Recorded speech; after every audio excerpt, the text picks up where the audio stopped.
গুণ ও কর্ম বিভাগ সব। হে অর্জুন, আমি সমাজের মানুষকে 4 ভাগে ভাগ করলাম। এই ধরনের মানুষদের গুণ এবং কর্ম অনুসারে আমি ভাগগুলি করলাম। যে কৃষিকাজ করবে, গরু চড়াবে আর ব্যবসা বাণিজ্য করবে, তাদেরকে এক গ্রুপে ফেলেছি। তারা কারা? বৈশ্য। বৈশ্যকে ইংরেজিতে কি বলে? Business class, mercantile class of people. তারা হচ্ছে ব্যবসায়ী।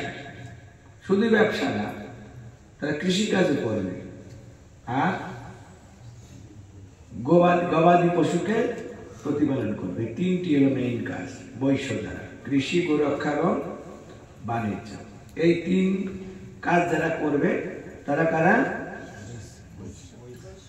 আর যারা পূজা করবে, অন্যকে পূজা শিখাবে, বই পড়বে, অন্যকে পড়াবে, দান গ্রহণ করবে, তার ফ্যামিলির জন্য যতটুকু দরকার তার থেকে বেশি দান যখন এসে যাচ্ছে সে আবার আরেকজনকে দিয়ে দেবে। এই কাজ যারা করবে তারা হচ্ছে ব্রাহ্মণ। আর যারা দেশের শাসন ব্যবস্থা পরিচালনা করবে,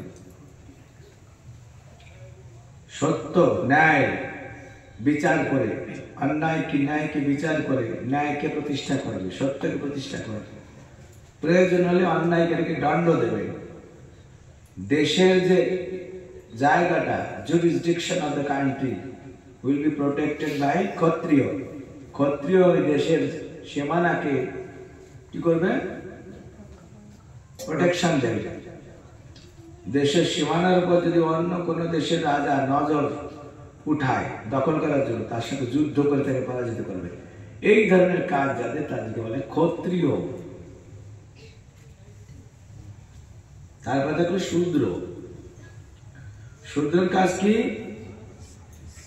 এই ব্রাহ্মণ, ক্ষত্রিয় এবং বৈশ্যদের এই 3 শ্রেণীর জন্য কাজ করা। কিরকম? তাদের ঘরগুলি বানিয়ে দেবে, হ্যাঁ, তাদের ল্যাট্রিন বাথরুম গুলো করে দেবে, তারপরে ওই জমিতে গিয়ে কিষান দেবে, মালিক হয়ে না, এই ধরনের কাজ। রাস্তা বানানো, পুকুর খনন করা, ডোবা মেলা পরিষ্কার করা, জুতা সেলাই করা, কাপড় তৈরি করা। বোঝা গেল কথাটা? এই 3 শ্রেণীর ফ্যামিলি লাইফে যা কিছু লাগবে তা, সেই কাজ যারা করে তাদেরকে বলা হয় শূদ্র। মনে থাকবে?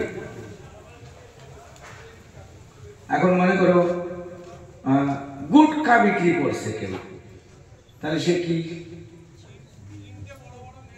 মাতাজিরা বলে গুটখা কিসে? বৈশ্য। যেহেতু বিজনেস করছে বৈশ্য হয়ে গেছে। তো এই জিনিসগুলো আমাদের সকলে মুখস্থ করতে হবে। তাই কৃষ্ণ বলছেন গুণ এবং কার্য, কে কি কাজ করে সে অনুসারে ভাগ করবো। আর কার কি গুণ আছে? গুণ মানে শূদ্রের ভিতরে হচ্ছে তমগুণ, বৈশ্যের মধ্যে, ব্রাহ্মণের ভিতর সত্যগুণ, আর ক্ষত্রিয়ের ভিতর রজগুণ,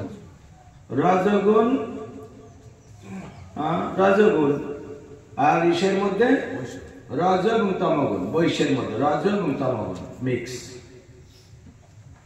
এরকম তাহলে গুণের কাজ হয়ে গেল। আর ওদিকে কাজ, কর্ম অনুসারে কৃষ্ণ বলছে। তাহলে গুণ এবং কর্ম অনুসারে বর্ণগুলো ভাগ করা হয়েছে। কার কার কাছে ক্লিয়ার? দেখি হাত উঠান।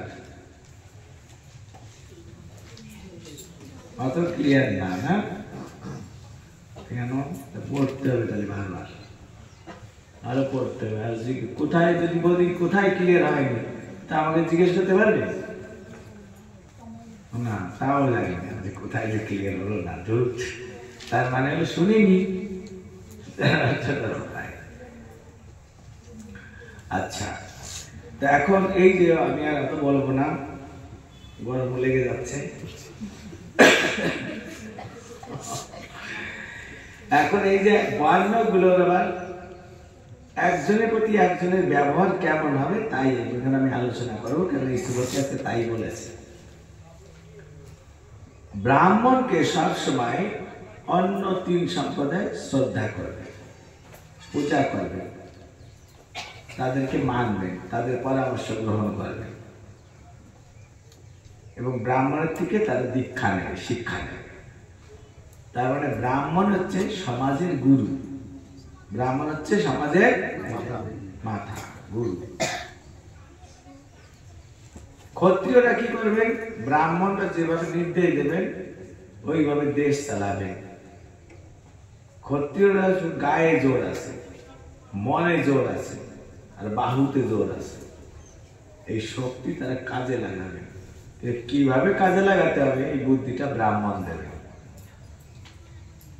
এটা হলো যে ক্ষত্রিয় আছে, তার মানে ক্ষত্রিয় হচ্ছে ব্রাহ্মণের ঠিক নিচে, আর ক্ষত্রিয়ের নিচে হচ্ছে বৈশ্য। 4টে জিনিসের ক্যাটাগরি আছে, কে কার নিচে থাকবে। ক্ষত্রিয়ের নিচে কে? বৈশ্য। বৈশ্য কি করবে? ব্রাহ্মণের বইটই পড়বে, আর পড়াতে পূজা টুজা করবে, দেশ চালানোর জন্য পরামর্শ দেবে, সে তার মাথা লাগাবে, লেখাজোকা করবে। আর ক্ষত্রিয় তার বাহু, বুক লাগাবে। तो माथा और बाहु ताकत कब रहेगा? जब पेट में वजन रहेगा।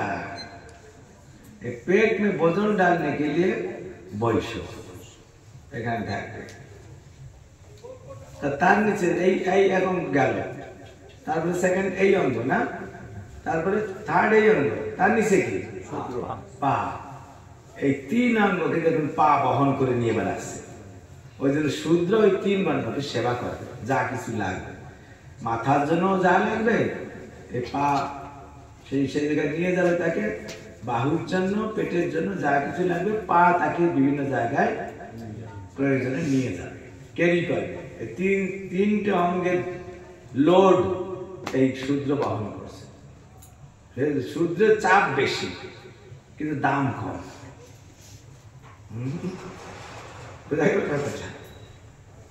ওকে, এখন ওই যারা আমাদের সমাজে দেখবেন যারা বিজনেসম্যান, যারা ব্যবসা করে, তাদের পেটটা বেশি মোটা হয়ে ওঠে। খাচ্ছে যাচ্ছে এক জায়গায় বসে আছে, পেটটা মোটা হয়ে যায়। দোকানদারি যারা করে, আবার বৈশ্য যারা কৃষিকাজ করে তাদের পেট মোটায় না, তাদের নিচে থেকে পর্যন্ত সমান এই সাইজ। পেটটা যেমন মাথা তেমন, খুব এক্সারসাইজ করছে না জমি জাতি, আস্তে আস্তে কৃষিকাজ আর জমি জাতি যারা করে তারা এরকম থাকে। আর যারা বৈশ্য কিন্তু বিজনেস করে, খেয়ে শুধু বসে গদির ভিতর। আর ব্রাহ্মণটা কি হচ্ছে, পুরো হাত পাও শুকনা, হাত পা শুকিয়ে গেছে, মানে এদিকে তেমন কিছু নেই, মাথাটা মোটা। মাথাটা মোটা মানে মাথায় খুব বস্তু আছে, খুব মাথার চিন্তা করে তারা, কাকে ধরবে না কাকে ধরবে না, বুদ্ধি কাকে কিভাবে দেবে, সূক্ষ্ম বুদ্ধি, দেশ শাসনের বুদ্ধি, মাথার কাজ আছে। হাত পায়ের কাজ নেই, সেজন্য শুকিয়ে যায়। আর মাথার কাজের জন্য ঘি খেতে হয়, ঘি খেলে মাথার সেল বাড়ে, খোলে, সেজন্য ব্রাহ্মণরা ঘি খায়, সূক্ষ্ম রাইস ওই খায়। বোঝা গেল কথাটা? আর শূদ্ররা যা দেন তাই খাবে, চালিয়ে যাচ্ছে না। তো এইভাবে তাদের কাজ করার কথা বলা হয়েছে। আজকে আমরা শ্লোকে আমরা দেখতে পাচ্ছি কৃষ্ণের 2টো পরিচয়। এই বর্ণ আশ্রম অনুসারে কৃষ্ণের কয়টা পরিচয়? 2টো পরিচয়। তিনি যখন বৃন্দাবনে ছিলেন তখন তিনি আছেন বৈশ্যর ছেলে, তার মানে তাদের গরু ছিল, তাদের কৃষিকাজ ছিল, আর তারা দুধ বিক্রি করত। বৈশ্যের 3টি কাজই তাদের মধ্যে ছিল।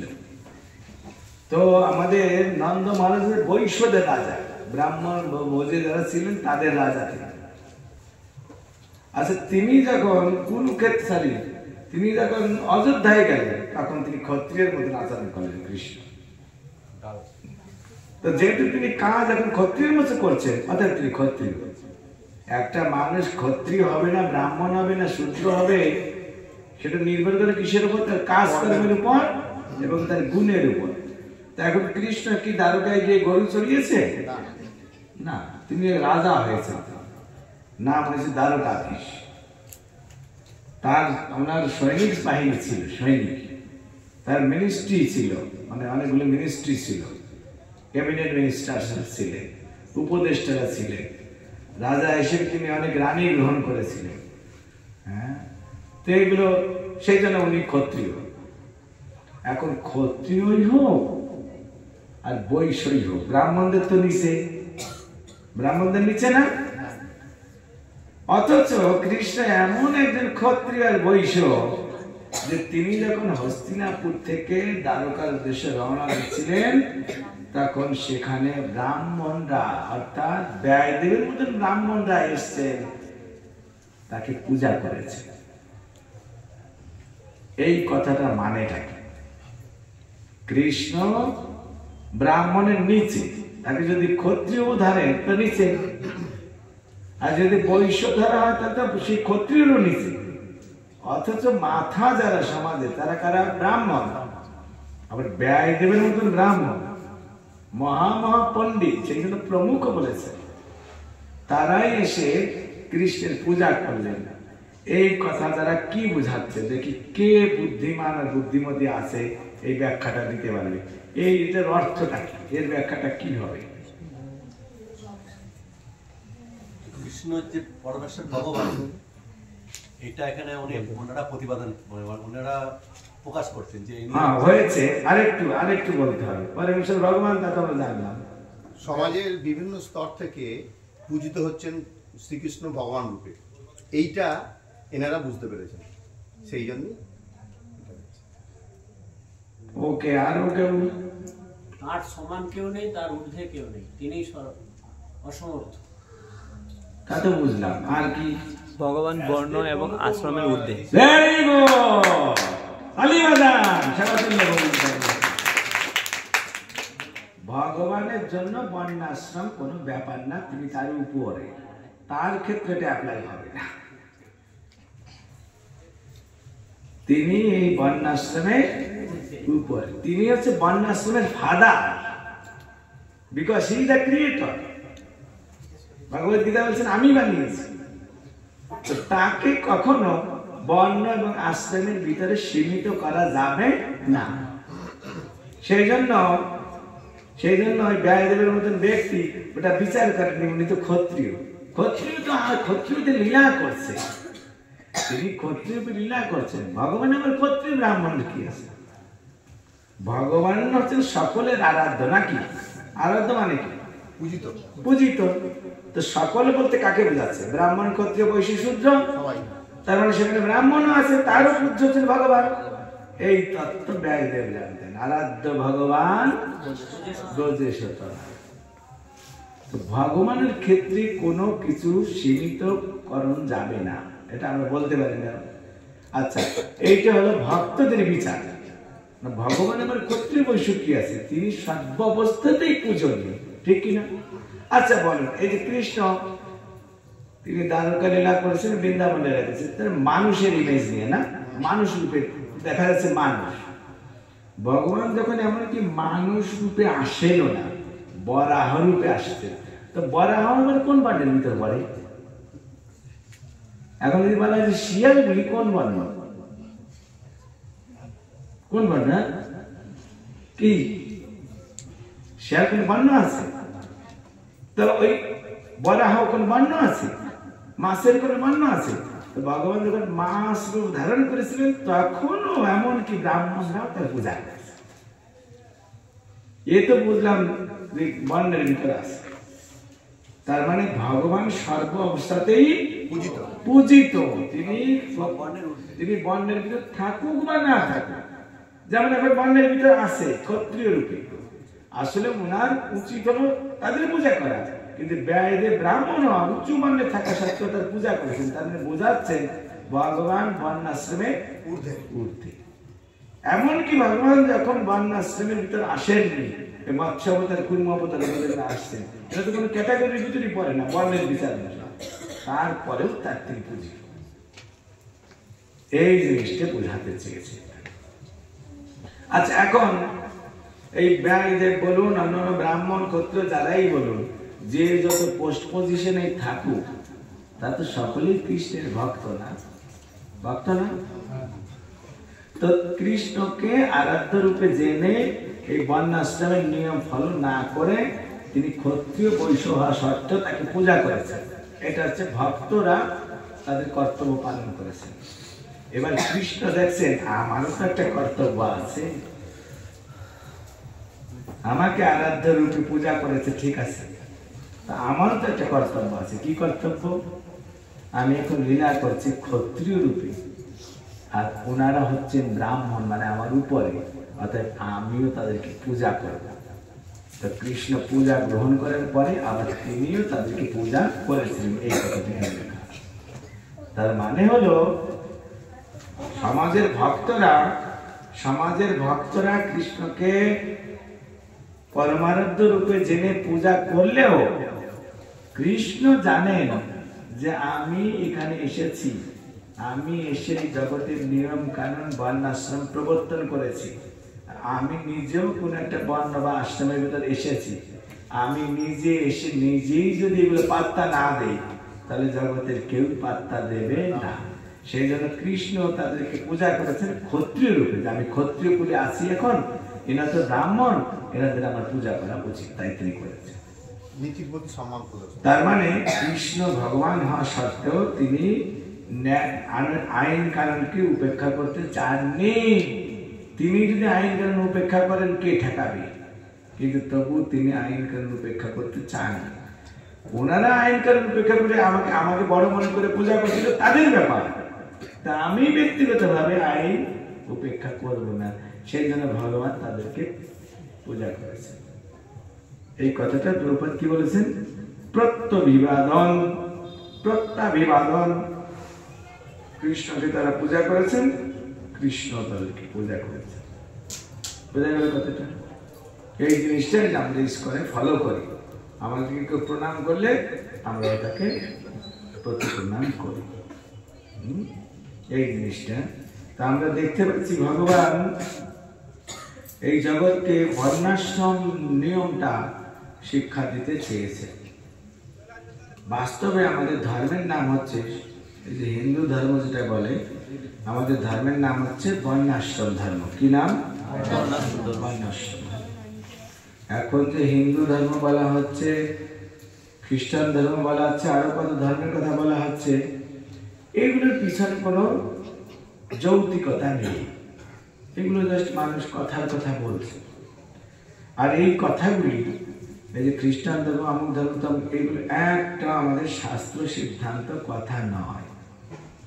কোন শাস্ত্রে, মানে বিশেষ করে বৈদিক শাস্ত্রে, এখনকার দিনে পৃথিবীতে যা কিছু ধর্মের নামে চলছে, একটা শব্দ শাস্ত্রে লেখা নেই। হিন্দু ধর্ম লেখা নেই, খ্রিস্টান ধর্ম লেখা নেই, ইত্যাদি ইত্যাদি ধর্ম লেখা নেই। তার মানে এই যে মানুষ বলছে, এগুলো নামকরণ গুলো কে করেছে? মানুষই করেছে। অতএব মানুষে যা করে সেটা সঠিক ধর্ম নয়। ধর্মটা কি? ধর্ম সম্বন্ধে সুন্দর একটা সংস্কৃত কথা আছে, কার জানা আছে? বলো। ধর্ম তো সাক্ষাৎ ভগবত প্রণীত। ধর্ম তাই হবে যা স্বয়ং ভগবান প্রবর্তন করে, ভগবান স্বয়ং চালু করে। তাহলে যেহেতু ওই জিনিসগুলি ভগবান করেছেন, খ্রিস্টান ধর্ম, হিন্দু ধর্ম, এগুলো ভগবান করেছেন, ভগবান নাম দিয়েছে, অতএব ওগুলি ধর্ম না। তো ধর্মটা কি? এই বর্ণাশ্রম ধর্ম। চাতুর্বর্ণ শ্লোকটা কার মনে আছে? চাতুর্বর্ণ, এই ময়া মানে কি? হ্যাঁ, এই দেখেন কৃষ্ণ যে স্বয়ং বানিয়েছে তার প্রমাণ।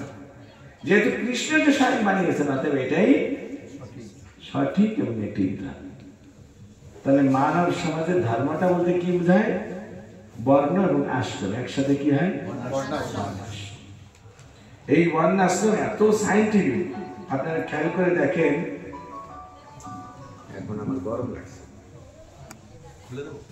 এই বর্ণাশ্রম কিরকম সায়েন্টিফিক আছে। আমাদের এই যে মনুষ্য জীবনের একটা অস্তিত্ব, এটাকে কি বলে? একটা অস্তিত্ব না, এটা আমাদের একটা অস্তিত্ব, এটা একটা ওয়ান এক্সিস্টেন্স। এক্সিস্টেন্স ইংরেজিতে বলে এক্সিস্টেন্স, মানে অস্তিত্ব। আমাদের এই অস্তিত্ব কি দিয়ে বানানো? খেয়াল করে দেখেন তো, কি কি দিয়ে বানানো? এই যে একটা মানুষ দেখা যাচ্ছে, যা কিছু দেখতে পাচ্ছি একজনকে, এর ভিতরে কি কি আছে? দুটো জিনিস আছে। কি জিনিস? দুটো জিনিস আছে। এই চোখ, কান, হাত, মুখ, পেট, ভিতরে নারী, বুড়ি, এগুলো এক ক্যাটাগরিতে গেল, অচেতন পদার্থ। আর আত্মাটা হলো চেতন পদার্থ। এক জিনিস বহুরূপে আমাদের শরীরে আছে।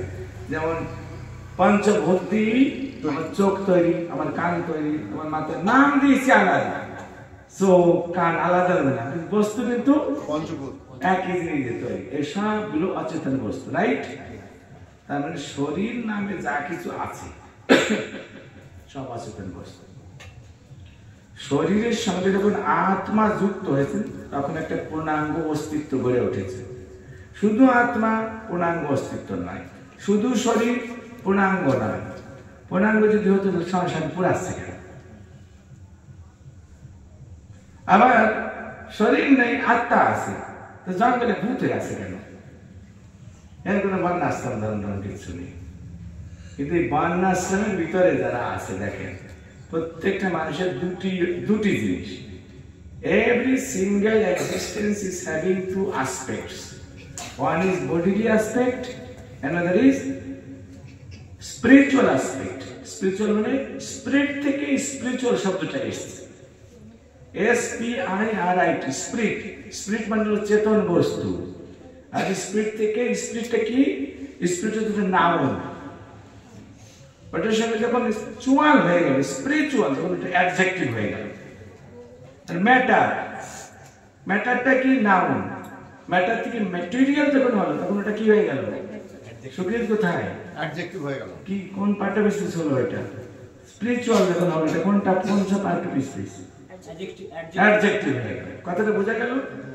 তাহলে এখন আমাদের বডিটা হচ্ছে matter. It is made of matter. আর ম্যাটার থেকে ম্যাটেরিয়াল বডি হয়ে গেল, জাগতিক শরীর। আর আত্মাটা কি? স্পিরিট। স্পিরিট থেকে স্পিরিচুয়াল শব্দ। এই যে স্পিরিচুয়াল এবং ম্যাটেরিয়াল দুটো জিনিসের সমন্বয় এক একটা অস্তিত্ব গড়ে ওঠে। এবং এই গঠনটা কে করেছেন? ভগবান স্বয়ং। ম্যাটার কে বানিয়েছে? এই মাটি, জল, আগুন কে বানিয়েছে? আত্মাটা কে বানিয়েছে? আর এই দুটো সমন্বয় ঘটিয়েছে কি? সব তো ভগবানের। আমাদের কেরামতি কোথায়? আমরা যে বলি আমি তোকে দেখিয়ে দেবো, আরে এটা তুই কে? বাড়িওয়ালার বাড়ি না, ফকিরওয়ালার বাড়ি। বাংলায় একটা কথা আছে কি? আমরা মাঝখান থেকে সবকিছু হয়ে গেছে। আসলে কৃষ্ণ সবকিছু করেছে। এখন দেখুন, আমাদের অস্তিত্বের একটা হচ্ছে জাগতিক, একটা পারমার্থিক। আচ্ছা, বর্ণগুলো কি? আমি বলেছিলাম একটু আগে, বর্ণগুলোর উদ্দেশ্য কি? সমাজ। সমাজ বলতে কি বোঝায়? সমাজ বলতে কি বোঝায়?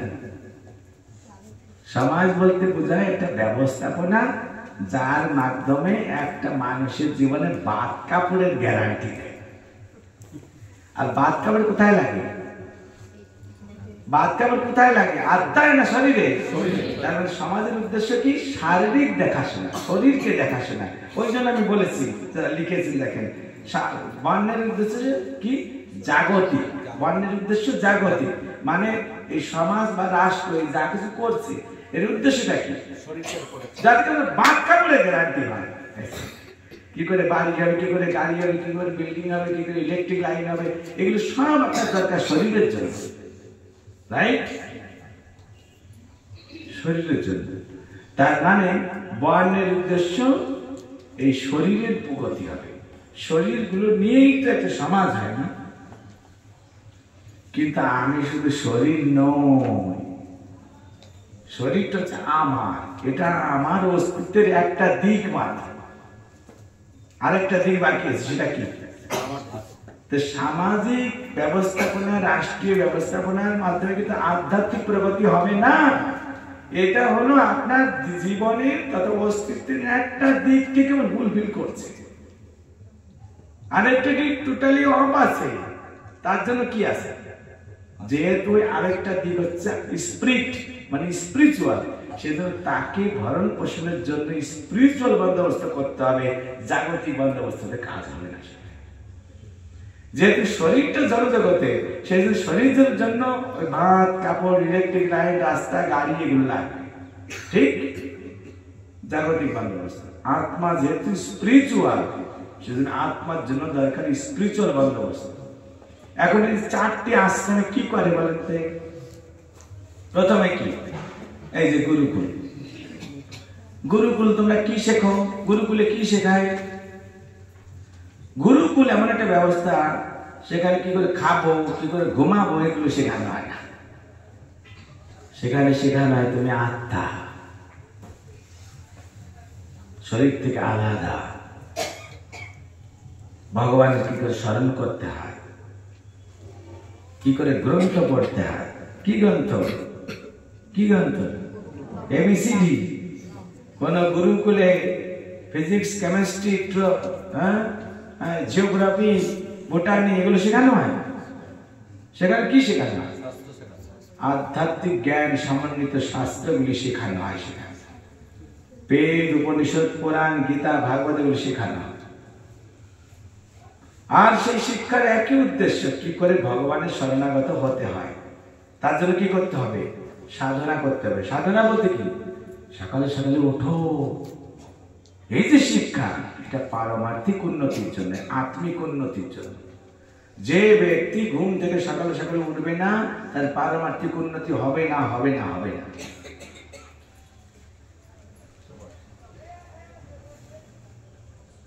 তারপরে কি? এই যে আমরা নাম জপ করি, কিসের জন্য? পারমার্থিক আত্মার কল্যাণের জন্য। আপনি কাজ কাম না করে শুধু নাম জপ করতে থাকেন, তো শরীর না দৃষ্টি সবে কি না? না, শরীরের দৃষ্টিগোষ্ঠীর জন্য আপনার ওটা করতে হবে, কিন্তু ওটা করে আত্মিক কল্যাণ হবে না।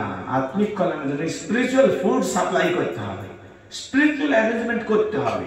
এই ঘুম থেকে উঠা, গীতা পড়া, গুরুদেবকে প্রণাম করা, মন্ত্র জপ করা, ধ্যান করা, এগুলো কিসের জন্য? আত্মিক কল্যাণের জন্য। এইগুলো গুরুকুলে শেখানো হয়। তারপরে কি? এই যে সাপ, কটা সাপ? কটা সাপ? এই অনেক 11টা সাপের ভিতরে বসে আছে। এর মা কোথায়? একে দেখেছেন? সাপের ভিতরে বসে আছে, কিছু বলছেন না? সাপ গুরুকুলে গেলে গুরুদেব জানেন সাপ থাকবে, কিন্তু সাপের দাঁত থাকবে না। কি থাকবে না? দাঁত থাকবে। তার মানে সাপগুলি কি? সাপগুলি কি? চোখ, নাক, কান, মন, এই শরীরে যেগুলো আছে, এগুলো একটা সাপ। সাপের থেকে বেশি সাপ, ভেরি ডেঞ্জারাস। সেই সাপগুলোকে কি করে দমন করতে হয়, তার মানে দাঁত ভেঙে দিতে হয়, তাই বাচ্চাদের অবস্থায় শেখায়। সেটা হলো 4টি আশ্রমের প্রথম আশ্রম। তার নাম কি? ব্রহ্মচর্য। কি করে আমাদের দেহের প্রধান শক্তি, যে শক্তি সমস্ত শক্তির ভিত্তি, তাকে রক্ষা করতে হয়, তার অপচয় না করা যায়, সেই শিক্ষা দেওয়া হয়। কেন? এইগুলি ছাড়া আধ্যাত্মিক জীবনের ভিত্তি রচনা হবে না। এইটা হলো শিক্ষা। ব্রহ্মচারী মানে শিক্ষা জীবন, ব্রহ্মচারী মানে শিক্ষার্থীদের জীবন। তাহলে এই যে গুরুকুলে পাঠানো কিছু হচ্ছে, যাতে করে সে চরম পারমার্থিক জগতের চরম স্তরে যেতে পারে, তার ভিত্তি গঠন করা হচ্ছে। বোঝা গেল কথাটা? তারপরে কি? গারস্থ। এখন এদিকে সাপগুলো আছে, কিন্তু দাঁত নেই। কথাটা বোঝার চেষ্টা করেন। তার মানে কি? পুরোপুরি মন সহ ইন্দ্রিয়গুলি নিয়ন্ত্রিত। এই মন সহ ইন্দ্রিয়গুলি নিয়ন্ত্রিত অবস্থায় যদি গৃহস্থ জীবনে যায় তাহলে আমার বলে কোনো কিছু সে ভোগ করবে না। তারপর দ্বার ভেঙে দেওয়া হয়েছে, শিক্ষা এমন ভাবে দেওয়া হয়েছে, আধ্যাত্মিক জ্ঞান তাকে এমন ভাবে শিক্ষা দেওয়া হয়েছে, সে ভালো করে শিখেছে, জেনেছে আমার এই সবগুলির আসল মালিক হচ্ছেন কৃষ্ণ, এই তার সেবায় আমি লাগাবো। সে গৃহস্থ জীবনে গেলেও কোন বিষয়ের প্রতি সে লেলিয়ান হবে না, লোভাতুর হবে না, কারণ সে শিক্ষা পেয়ে গেছে। এবং এই গৃহস্থ লাইফে যাওয়া তার জন্য কম্পালসারি না, যেতেও পারে না। তার যদি না গেল ব্যাস কি আনি যেতে হবে। হলুদের পরে সাদা, সাদার পরে কি 12-14 রকমের কালার পড়বে না এক কালার পড়বে? দেখো এক কালার দিয়ে কিন্তু শুরু হয়েছে হলুদ, নাকি কালো? শুধু হলুদ না, হলুদের পরে ওই সাদা, সাদার পরে এই নাকি বহুত এক কালার পড়তে পড়তে একদম মন ঝালাপালা হয়ে গেছে, একটু রং বেরঙের পরবো। রং বেরঙে যদি পড়ো তাহলে ওই কোথায় বুঝতে পারছো? চতুর্ভুহের ভিতর, চতুর্ভুহের ভিতর ঢোকা সোজা, বেরোনে কিন্তু খুব কঠিন, ঠিক কিনা? অভিমন্যু বলছিল না, মামা আমি ঢুকতে পারি কিন্তু বের হতে পারি না। তখন পঞ্চমী বলল দামা ঢুকে, তারপরে দেখছি তোকে কি করে বেরোতে হয়, পায় করতে হয়। ওই যে ঢোকা ঢুকলো, সাকু হয়ে বেরোলো, মনে আছে? এই যে ফ্যামিলি লাইফ, এটা কি চতুর্ভুজ। এখন আমাদের সমাজে এই যারা যুদ্ধ করতে ঢুকছে, যে ডাল নাই তরোয়াল নাই, নিধিরাম সর্দার ঢুকিয়ে গিয়েছে। আর এদিকে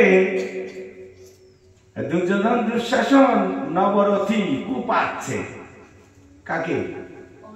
অভিমন্যুকে। এদিকে মারছে, একা বাচ্চা ছেলে কি করবে? সংসার লাইফ কিন্তু শুধু মুসকে মুসকে হাসলে হবে না, বুঝতে পারছেন? এই হলো লাইফ। সেই জন্য এই প্রথম ব্রহ্মচারী লাইফ কম্পালসারি, এটা কম্পালসারি সকলের জন্য। কেউ করলো না সে তার ব্যাপার, শাস্ত্রে লেখা আছে কম্পালসারি ফর এভরিওয়ান, বাট ওই লাইফটা কম্পালসারি নয়, যেতেও পারে নাও পারে।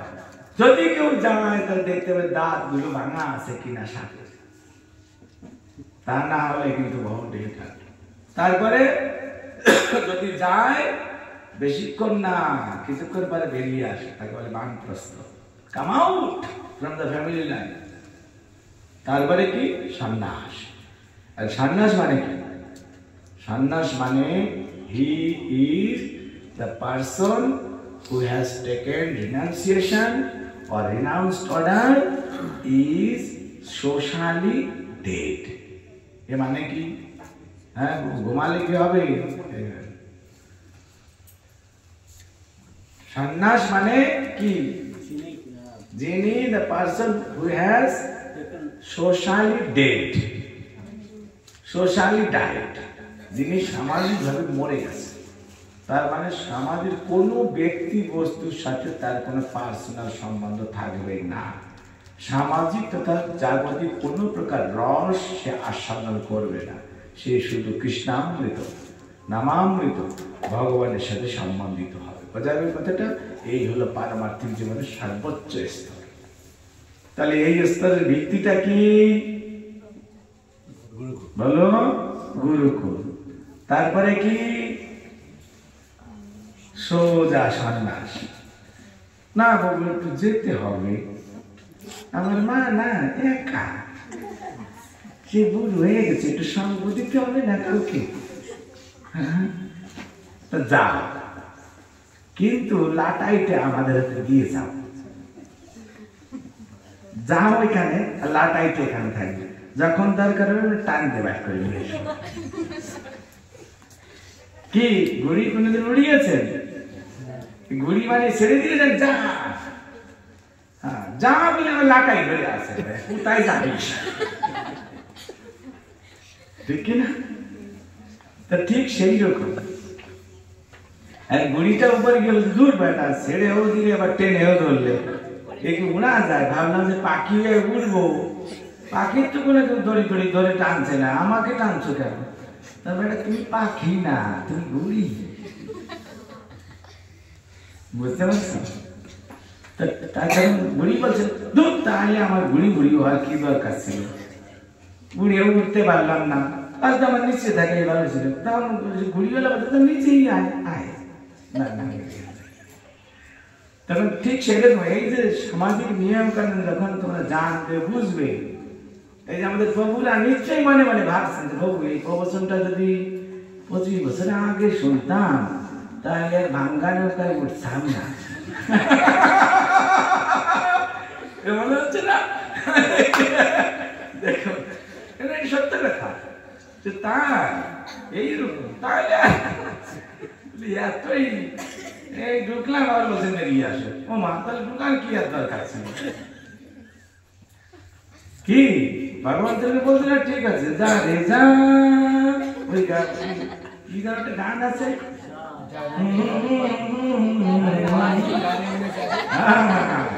আমি আবার ওটা আমি আবার মানে কীর্তনটা বুঝি, হরে কৃষ্ণ। কিন্তু বাংলায় কি বলে কৃষ্ণ ধরা, ও যারে পাখি যা, হ্যাঁ যাও রে যা, আবার জিনিসটাই ধরছে। তার মানে কি দূর টানে না আসার কি দরকার ছিল? তাহলে এইখান থেকে একদম সূর্যের উপরে যাই ছিল কি সেটা সন্ন্যাস। এইগুলি আমাদের শাস্ত্র সম্মত ব্যাপার, কথাটা বুঝলেন? এখন এটাকে আমি সায়েন্টিফিক কেন বললাম? আমি বলি প্রভুপাদ বলেছেন মোস্ট সায়েন্টিফিক।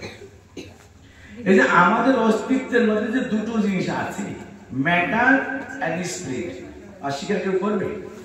এই হিন্দু হোক আর মুসলমান হোক, কেউ বলবে না না এটা তোমাদের হিন্দুদের ব্যাপার, আমাদের তো শুধু মাটি দিয়ে মানে, কেউ বলবে? তাহলে এইটা যদি কেউ মানে, এই সত্যটা যদি কেউ মানে, সে হিন্দুই হোক, মুসলমান হোক, খ্রিস্টান হোক আর বৌদ্ধ হোক, তাহলে এই দুটো জিনিস পরিচালনার জন্য ভগবান দুটো ব্যবস্থা দিয়েছে। বডি পরিচালনার জন্য বর্ণ, আত্মা পরিচালনার জন্য আশ্রম। এই জিনিসটি যদি আমাদের ধর্ম হয় তাহলে খ্রিস্টানও বলবে না, যদি মাথায় গিলু থাকে তা বলবে না, এটা আমাদেরও ব্যাপার। এটা মুসলমানও বলবে না, এটা তো আমাদেরও ব্যাপার। তার মানে কি আমাদের ধর্ম এক না বহু? এক। তাই আসল জিনিস জানিয়ে বলে এই মানুষের জিনিস দিয়ে নাম দিয়ে আলাদা আলাদা বানানো হচ্ছে যে মানুষ। কথাটা বোঝা গেল? আপনার বাড়িতে আগুন জ্বালিয়েছে, সে আগুনের যে গুণ আছে, আমেরিকার আগুনে কি গুণ আলাদা? না, আমেরিকার আগুনে জ্বালায় না। এরকম আগুন মানে ফায়ারি কোয়ালিটি। ঠিক সেরকম বর্ণাশ্রমে আত্মা একটা মানুষ, আমেরিকার মানুষের যেরকম ইন্ডিয়ান মানুষের সেরকম। তো এই মানুষের ধর্ম ভগবান বলেছেন বর্ণাশ্রম, অতএব পৃথিবীতে যেখানে যেখানে মানুষ আছে সকলের ধর্ম। এটা কেউ অস্বীকার করতে পারবে না। যদি কেউ করে তো বুঝতে হবে ডাউন, এইদিকে ডাউন আছে, ওকে ইমিউনিটি দিতে হবে। কথাটা বোঝা গেল? এখন দেখেন আমরা কত ভাগ্যবান। আমরা মানে এই যে আমরা এত ভাগ্যবান যে এটা আমাদের সম্প্রদায়, অর্থাৎ এই সনাতন ধর্মের মধ্যে ভগবান আমাদেরকে জন্ম দিয়েছে। গীতা ভাগবত পড়ার প্রত্যেকটা অধিকার আমরা পেয়ে গিয়েছি।